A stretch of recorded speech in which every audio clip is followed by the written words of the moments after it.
Well, over the last 24 hours, I've gone from numb to, uncontrolled grief to numb to, anger. I was reluctant to do any interviews. Especially because of the rawness of this right now.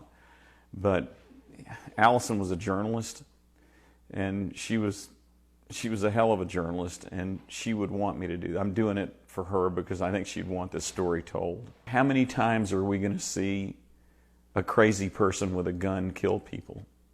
And this isn't somebody that's a journalist that's overseas and dodging bullets and getting caught by ISIL. This was a young lady and a cameraman that were interviewing a Chamber of Commerce person to celebrate the 50th anniversary of a marina. So it's you guys now. Crazy people are coming after journalists, and that's why you guys need to keep this story going.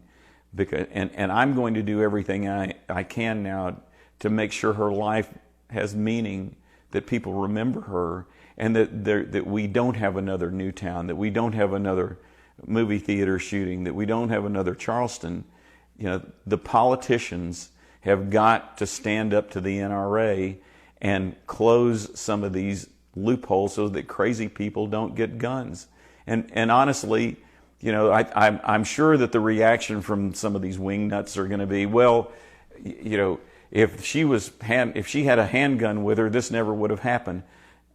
She could have had an AK-47 strapped around her waist. She couldn't have seen this coming. I mean, there are just too many guns in the hands of crazy people. It's right now, it would be the time I talk to her every single day. I talk to her every single day, and I'd get a text from her about this time, and she'd say, "Dad, how did you like the package today that I did?" And I'm not going to get that anymore. I'll never see it, and I'll never hear her voice again. I'm sorry.